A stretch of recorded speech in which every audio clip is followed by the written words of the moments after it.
Hey, my name is Ben. Welcome to Vancouver Carpenter. Today I'm going to teach you how to fix cracked corner beads. So 9 times out of 10 when you have a cracked corner bead, it's usually one of the old steel beads that people were installing from the invention of drywall up until the 90s. So what we've got here is your sort of traditional crack all down this line. And you can see when you tap on it, you can hear it's loose, especially there. And so right here, it's loose. So it's not easy to fix these. I wish there was an easy solution, but generally what you have to do is either re-nail or re-screw them. So take a look at this one. There's one staple here. I put this screw in, but there's one staple here.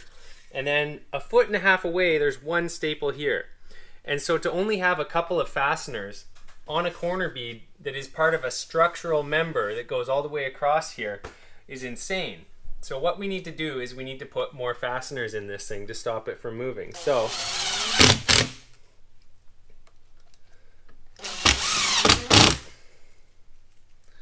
got a couple there, and it's annoying because you kind of have to pull this stuff back. Now you can just try fastening it like this and it works okay. And in a way, it'll help the mud come off a little bit.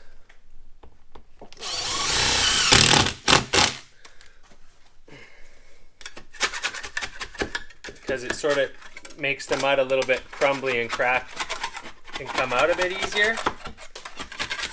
Or you can take all the mud out first. But either way, what we're trying to do is we're trying to get this flange to stop making so much noise.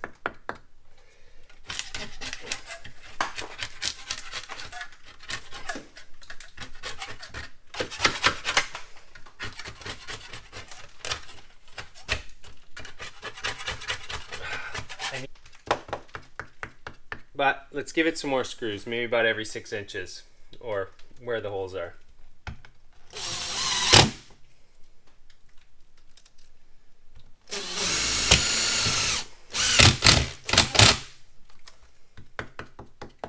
So I can still hear the sound a little bit, but as long as I can't see movement, right here, I still see movement when I tap on it.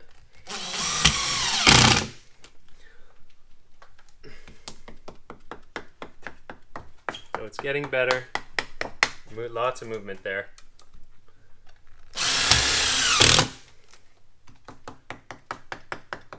Okay, so that's pretty good. And you want to check with your knife to make sure none of your screws are sticking out.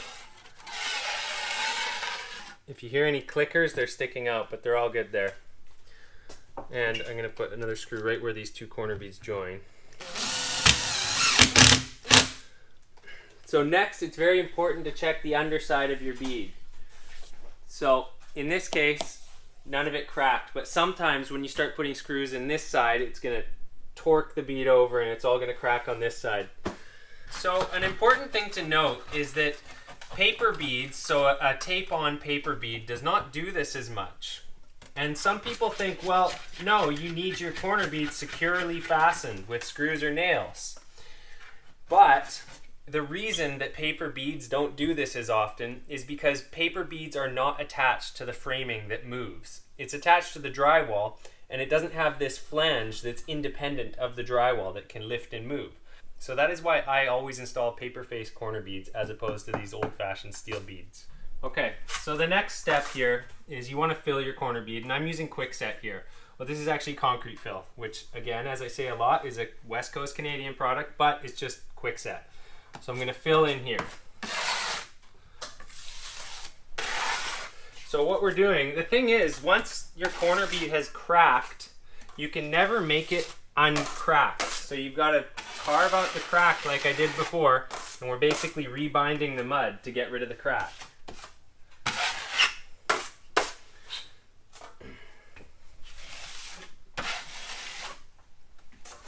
And once this sets, I'm going to put some mesh tape over top of it and do it again. And the mesh tape is what's going to stop it from cracking down the road. Because right now, if we just did it like this and put a couple coats of mud, that would be a temporary fix. So as you can see, here's the line. It's about 1/2 inch up from the line. You don't want your mesh tape going right down to the edge. Makes it a bit harder to hide. but you've got it centered along where the crack is, all the way down. And again, we've got up this wall right here, all the way across. We've got our tapes overlapping, and it goes all the way down this wall to right there where the crack stopped. So the next step is to embed the tape with more quickset. So in this case, it's the confill again.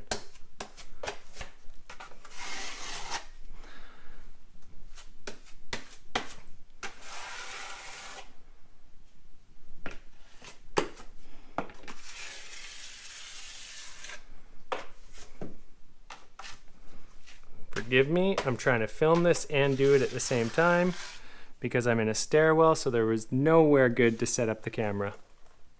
Well, let's put a little bit more on here because I can still see that tape really clear. You want your tape buried at least a little bit. But it's still going to take another couple of coats to make this disappear completely. Whoop, fix that guy. Okay, so see, I can still see my mesh tape there. I'm really struggling doing this with one hand looking through the camera to try and do it.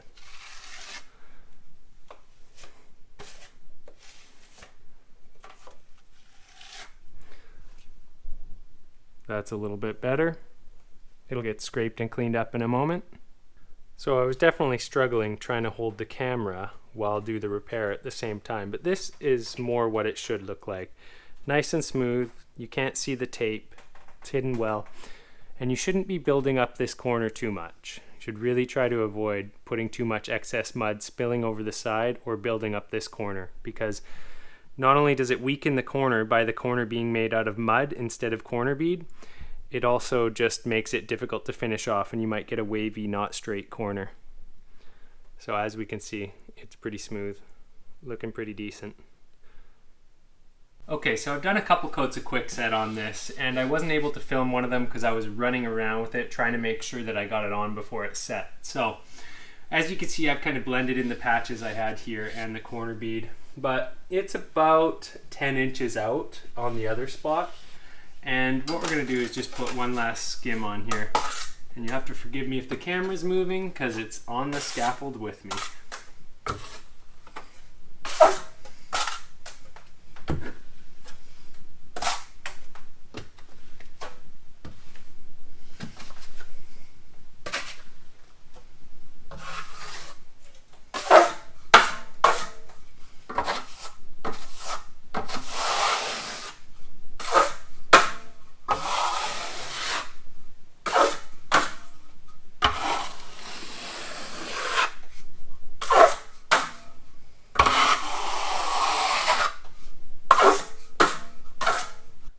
Okay, so the area has been skimmed, and as you can see, well, you can't see much except just a white wall.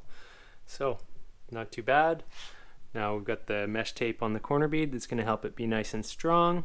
And you can see it's fanned out here about 12 inches or so, so you can really hide that mesh tape.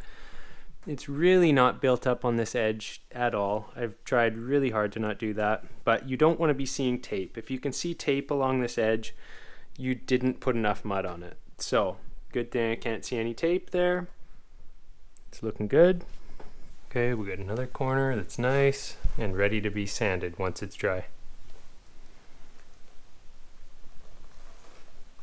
Okay, so there's a lot of ways to skin a cat, and you don't have to do that many coats or do it in that exact order. But here's the important ones. The first one is you have to scrape out all of that broken material. You have to refasten the corner bead, and then you need to fill it with something that's got good bond and is very strong, like a quickset. And then of course, one of the most important things is that you put that piece of tape across, because without that, there's nothing bridging that crack. There's nothing that's going to stop that from coming back in the future, except for the fact that you fastened it a little bit better. And even well-fastened steel beads will crack. It's just a matter of time. You know, when you're fastening those to the framing and the framing moves, you get a crack in the drywall. Whereas tape-on paper beads, they get glued right to the drywall. It's not possible for them to move. They still have their problems too. There's still some deficiencies there, and that could be a whole other video. But if you're looking for a way to fix your steel corner beads, this is my method for fixing them. You'll get good long-term results. And once you've chiseled it out, filled that gap, and then set your tape with quickset, It takes as many coats as it takes for you to get it nice and flat looking. For me, it's usually about 2 over top of the mesh tape. So it's labor intensive, it takes a while, but you can fix those beads. So thanks for watching Vancouver Carpenter. Until next time.